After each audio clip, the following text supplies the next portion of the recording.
ምርኮኛው ኮሎኔል ዝምታውን ሰብሯል። አገዛዙ የቀረው ድሮኑ ብቻ ነው፣ በሱም ቢሆን አፍኖ የሚያስቀረው የህዝብ ጥያቄ ሊኖር አይችልም ሲል በዘመቻ አባናዶ የተማረከው በሰሜን ምስራቅ እዝ የ12ኛ ክፍለ ጦር ምክትል አዛዡ ኮሎኔል ዘሪሁን ማሙዬ ተናግሯል። በድሮን የሚመለስ ጥያቄ ሊኖር አይችልም። ሳንካ ላይ ጤና ባለሙያዎች ተመተው አንድ ጤና ባለሙያ ለማፍራት ምን ያህል ጊዜ እንደሚፈጅ እናንተ ታውቁታላችሁ።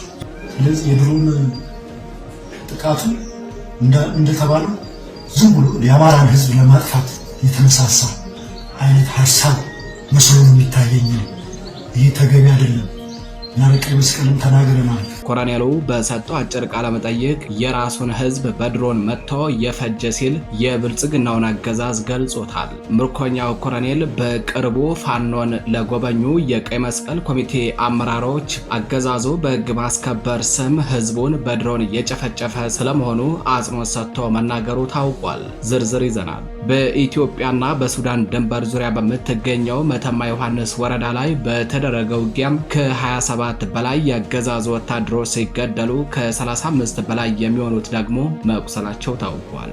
ውጊያው የጦር ጠበብት በሆኑ የፋኖ አዋጊዎች ተመርቷል የተባለ ሲሆን ከ3 ሰዓት ባልዘለቀ ጊዜ በጸረ አማራው ብልጽግና ቡድን ኃይል ላይ ከባድ የሆነ ጉዳት ደርሶበታል ተብሏል። መረጃውን በዝርዝር አጠናቅረን ይዘነዋል። በሰሜን አማራ ቀጠና አንዳቤት ከተማ አካባቢ በተደረገ ውጊያ ከ25 በላይ የብልጽግና መከላከያ ሰራዊት ሙትና ቆስለኛ መደረጋቸው ታወቀም። በአንዳቤት ከተማ ዙሪያ በተደረገ ውጊያም የውባንታ ባተ ልጆች ድል እንደሸማ ሲቀዳጁ፣ በአንጻሩ ደግሞ የጸረ አማራው ብልጽግና አገዛዝ ተላላኪ የሆነው መከላከያ ሰራዊቱ ከባድ የሆነም የሰብአዊና ቁሳዊ ውድመት ማስተናገዱ ታውቋል። መረጃውን በዝርዝር ይዘነዋል። የአርሲው ጥቃት ሰለባ የሆነው ህፃን ታምራት አውግቸው ቀኝ እግሩ መቆረጡ ተሰምቷል። ህፃን ታምራት ቀኝ እግሩ እንዳይቆረጥ ለማድረግ ሰፊ የህክምና ርብርብ ሲደረግለት የነበረ ቢሆንም ነገር ግን የህክምና ባለሙያዎቹ ከአቅማቸው በላይ ስለሆነም ቀኝ እግሩ እንዲቆረጥ ተደርጓል ነው የተባለው። አርሲ ላይ በኦርቶዶክስ እምነት ተከታዮች ላይ እየተፈጸመ ያለው ጥቃት ዛሬም ቀጥሏል። መረጃውን አጠናቅረነዋል። በአማራ ፋኖ ብሔራዊ ኃይል ምኒልክ ዕዝ በዘመቻ አባናደው ያገኟቸውን ድሎች አጠናክሬ ቀጥያለሁ ሲል አሳወቀም። በዘመቻ አባናደው በፋኖ ቁጥጥር ስር የገቡ ቀጠናዎችን ዛሬም አስከብሬ እንደተቆጣጠርኳቸው ናቸው ብሏል እዙ በሰጠው መግለጫ። መረጃውን ሰፋተን ተናደርገን ይዘን ቀርበናል። ሰላም ጤና ይስጥልኝ የተከበራችሁ አድማጭ ተመልካቾቻችን፣ እንደምን አረፈዳችሁ፣ እንደምን ዋላችሁ፣ እንደምን አመሻችሁ። የዛሬ ጥቅምት 26 2018 ዓ.ም ዕለታዊ መረጃዎችን አጠናቅረን ይዘን ቀርበናል። መረጃዎቻችን ለብዙዎች ተደራሽ እንዲሆኑ ቻናሉን ላይክ፣ ሰብስክራይብ እንዲሁም ሼር ማድረጋችሁን አትዘንጉ። አብራችሁን ቆዩ።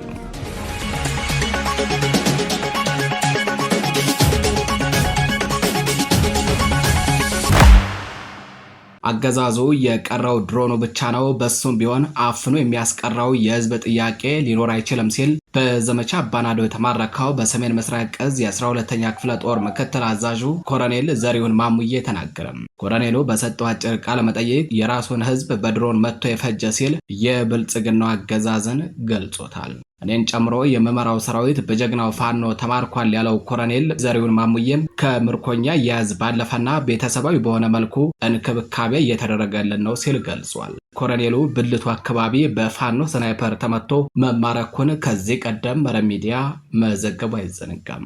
የፋኖ የህክምና ባለሙያዎች ኮሎኔሉን ባደረጉለት የህክምና ርብርብ ህይወቱን ለመታደግ ችለዋል። አሁን ላይ ከቁስሉ እያገገመ መሆኑን የገለጸው ኮሎኔሉ ለፋኖ አባላቱ ላቅ ያለ ወንድማዊ ምስጋናውን አድርሷል። በፋኖ ስለተደረገለት እንክብካቤና ህይወትን የመታደግ ስራ በቅርቡ መጥተው ለጎበኙት ለቀይ መስቀል ኮሚቴ አመራሮችም በሚገባ መግለጹ ታውቋል። አልፎም አገዛዙ በህግ ማስከበር ስም በህዝቡ ላይ በድሮን ስለሚፈጽሙ የዘር ጭፍጨፋ ተናግሯል ነው የተባለው።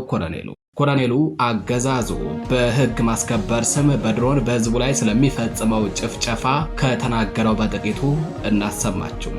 እኔ በአጠቃላይ መንግስት አሁን እያደረገው ያለው ነገር ተገቢ አይደለም። ለምን መሰለህ? በድሮን የሚመለስ ጥያቄ ሊኖር አይችልም።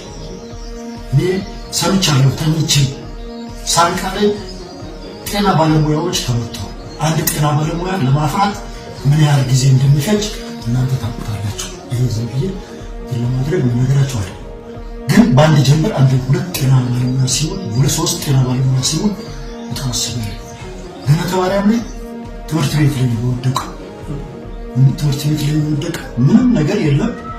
ያው የተወሰነ ህብረተሰብ አግኝቷል። እሱ በድሮን መምታት እኛ ለቀይ መስቀል ነገር አለ። በድሮን በጭራሽ አንተ ሀገር ዜጋ ላይ ድሮን ወጥተል ከሆነ ድሮን ተገቢ ነው ብያል አምን ተገቢ አይደለም። ስለዚህ የድሮን ጥቃቱ እንደተባለው ዝም ብሎ የአማራን ህዝብ ለማጥፋት የተነሳሳ አይነት ሀሳብ መስሎ ነው የሚታየኝ። ይሄ ተገቢ አይደለም እና ለቀይ መስቀልም ተናግረናል። እኛም ባለንበት አካባቢ ብዙ ማንዣበብ ነበር። እንደውም እዚህ ደርሳለሁ ብዬ አላሰብኩም። እዚህ ደረጃ ላይ ደርሳለሁ ብዬ አላሰብኩም። እና ይሄ መንግስት የራሱን ህዝብ በድሮን መምታት እንደኔ እኔ ብዙ ወታደራዊ እንትኖችን አውቃለሁ። ተገቢ አይደለም። ወደ ሌላኛው መረጃችን አለፍን። በኢትዮጵያና በሱዳን ድንበር ዙሪያ በምትገኘው መተማ ዮሐንስ ወረዳ ላይ በተደረገው ውጊያም 27 የአገዛዙ ወታደሮች ሲገደሉ ከ35 በላይ የሚሆኑት መቁሰላቸው ታወቀም።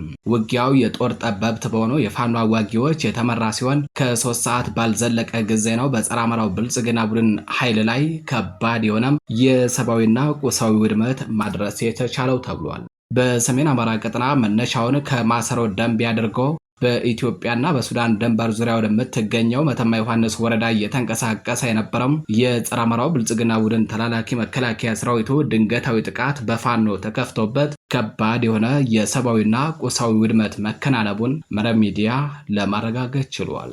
ውጊያው የተካሄደው በመተማ ዮሐንስ ወረዳ ልዩ ስሙ ታጎር ተብሎ በሚጠራው አካባቢ ሲሆን በዚህም 27 ያገዛዙ ወታደሮች ሲገደሉ ከ35 በላይ የሚሆኑት መቁሰላቸውን መረብ ሚዲያ ከአማራ ፋኖ ብሔራዊ ኃይል በላይ ዘለቀ እዝ ህዝብ ግንኙነት መምሪያ ያገኘው መረጃ ያመለክታል። ትላንት ጥቅምት 25 2018 ዓ.ም ከቀኑ 9 ሰዓት ጀምሮ ለ3 ሰዓት በዘለቀ ውጊያ የፋኖ የጦር አቅም ምርታዊ እድገት የታየበትና በአንጻሩ ደግሞ የአገዛዙ ጦር ከከባባድ ሜካናይዝድ መሳሪያ ጀምሮ እስከ አየር ኃይል ታጥቆ ነገር ግን ራሱን መከላከል እንኳን የማይችልበት ደረጃ መድረሱን በጉልህ የታየበት ነው ተብሏል።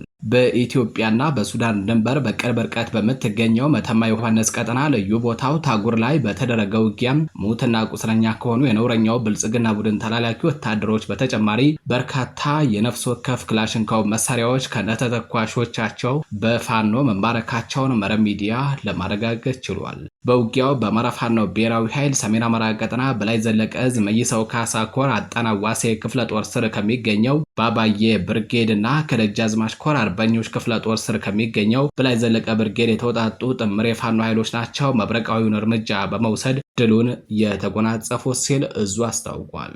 በተያያዘ ዜና በሰሜን አማራ ቀጠና አንዳቤት ከተማ አካባቢ በተደረገ ውጊያ ከ25 በላይ የብልጽግና መከላከያ ሰራዊት አባላት ሙትና ቁስለኛ መደረጋቸው ታወቀም።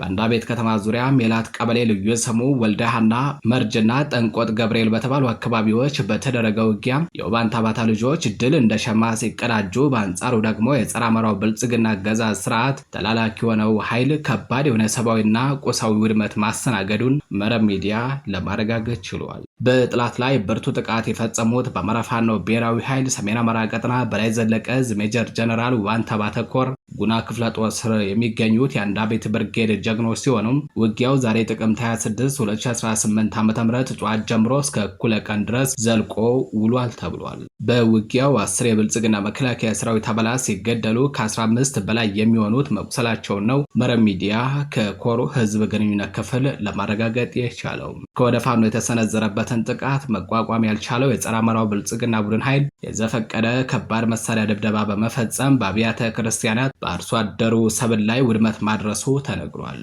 የተከበራችሁ አድማጭ ተመልካቾቻችን ወደ ሌላኛው መረጃችን አለፍን። የአርሲው ጥቃት ሰለባ የሆነው ህፃን ታምራት አውግቸው የቀኝ እግሩ መቆረጡ ተሰምቷል።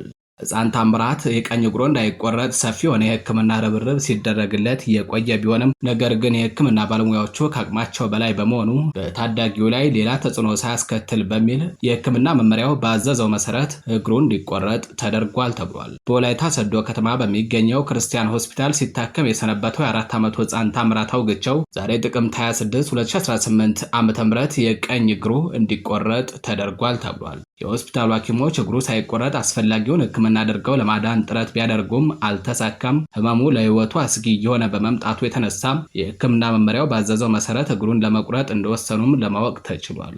በተያያዘ ዜና የአርሲው ጥቃት ዛሬም መቀጠሉን የታወቀው በቅርቡ ከ25 በላይ የኦርቶዶክስ እምነት ተከታዮች ባለቁበት ጉናና መርቲ ወረዳዎች ላይ ትላንት አመሻሹን በመርቲ ወረዳ ልዩ ቦታው ጋዶ በሚባል አካባቢ ለደቦ እርሻ ስራ የወጡ ንጹሃን በሙሉ ታፍነው 5ቱ ወዲያው ሲገደሉ ቀሪዎቹ የደረሱበት አልታወቀም። ራሳቸውን እንዳይከላከሉ በዓላማና በጥንቃቄ በመፈጸሙ ዕጣ ፈንታቸው እልቂታቸውን ቆሞ መጠበቅ ብቻ ሆኗል ተብሏል። ወደ ሌላኛው መረጃችን አለፍን። በዘመቻ አባናደው ያገኟቸውን ድሎች አስጠብቅ ያለው ሲል የአማራ ፋኖ ብሔራዊ ኃይል ምኒልክ ዕዝ አስታወቀም። ምኒልክ ዕዝ ባወጣው መግለጫ በዘመቻ አባናደው የተገኙ ድሎችን አስጠብቀን አዳዲስ ድሎችንም እያስመዘገብን ነው ብሏል።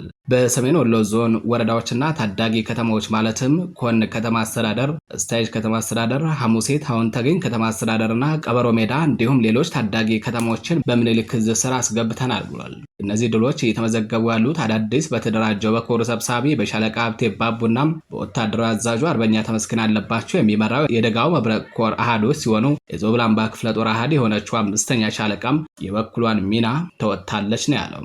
ተጋድሎ ተጠናክሮ የቀጠለ ሲሆን ዳውንት ወረዳ ሙሉ በሙሉ በፋኖ ቁጥጥር ስር መግባት ሆኖ የተነገረው። ደላንታ ወረዳ ከወረዳ መቀመጫው ገልጤና ከተማ ውጭ ሙሉ በሙሉ በሚባል ደረጃ በፋኖ ቁጥጥር ስር መዋሉ ታውቋል። መቄትና ጋሸና ከተሞች ከከተሞች ውጭ ያሉ ቀበሌዎች 100% በእዛችን ስር ናቸው ብሏል። እዙ ባወጣው መግለጫ ሌሎች ቁልፍ ወታደራዊ ቦታዎችን በቅርቡ በቁጥጥራችን ስር ይውላሉ ሲል እዙ አስታውቋል። ከዘመቻ አባናደው በድል መጠናቀቅ በኋላ በርካታ ቁጥር ያለው እግረኛና ኮማንዶ ሰራዊት ወደ ቤት አማራ በማስገባት በሜካናይዝድና በአየር ኃይል በጄትና በድሮን ታግዞ በሙሉ አቅሙ ወደ ማጥቃት የገባው የፋሽስቱ ሰራዊት ምሽግ ለቆ ወደ ፋኖ ቀጠናዎች እንዲገባ በማድረግ በአውደ ውጊያ ሙትና ቁስለኛ በማድረግ ብሎም በመማረክ ከአውደ ውጊያ ውጭ በማስኮብለል ብትንትኑን እያወጣ ነው እንገኛለን ያለው እዙ በመግለጫው ፋሽስቱ ብልጽግና በሰሜን ወሎ ዞን መርሳ ከተማና ደቡብ ወሎ ዞን ሐይቅ ከተማ ምስራቃዊ ቀጠናዎች እስከ አፋር አጎራባች አካባቢዎች ላለፉት 5 ቀናቶች ከባድ ማጥቃት ቢያደርግም በምስራቅ አማራ ኮር 1 ባለሽርጦ ክፍለ ጦር በኮሩ ወታደራዊ አዛዥ አርበኛ ደባሽ ምሬና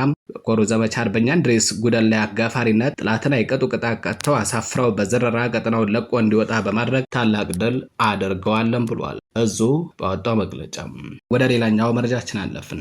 ከጋሸና ከተማ በቅርብ ርቀት በተደረገ ውጊያ 8 ያገዛዙ ወታደሮች ሲገደሉ 15 ወታደሮች መቁሰላቸው ተሰምቷል።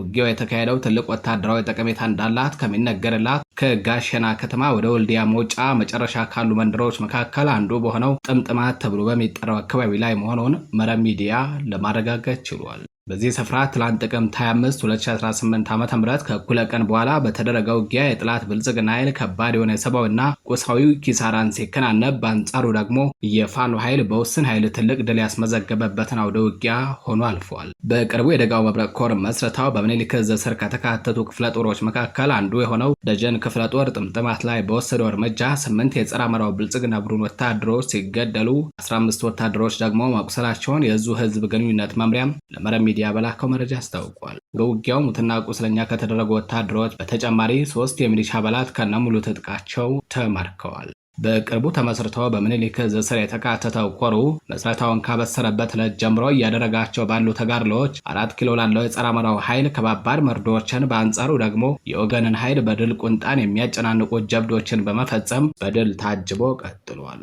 የአማራ ፋኖ ብሔራዊ ኃይል ቴዎድሮስ ዕዝ 109ኛ ኮር 99ኛ ክፍለ ጦር የፋኖ አባላት በደንበጫ የጎመዲ ተብሎ በሚጠራው ቦታ ማቻከል ግራ ቅዳምንና አማኔል ከተማ ላይ በጡት ቆራጩ ብልጽግና አሽከር ላይ ከፍተኛ እርምጃ መውሰዳቸው ታውቋል።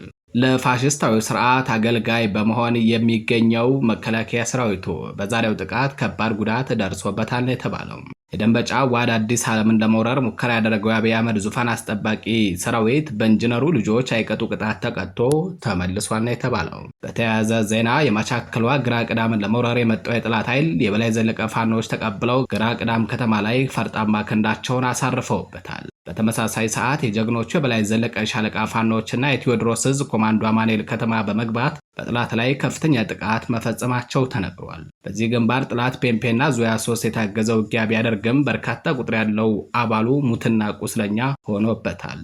የተከበራችሁ አድማጭ ተመልካቾቻችን የዛሬ ጥቅምት 26 2018 ዓ.ም የምሽት መረጃዎቻችን እነዚህን መስሉ ነበር። መረጃዎቻችን ለብዙዎች ተደራሽ እንዲሆኑ ቻናሉን ላይክ፣ ሰብስክራይብ እንዲሁም ሼር ማድረጋችሁን አትዘንጉ። ቸር ቆዩ።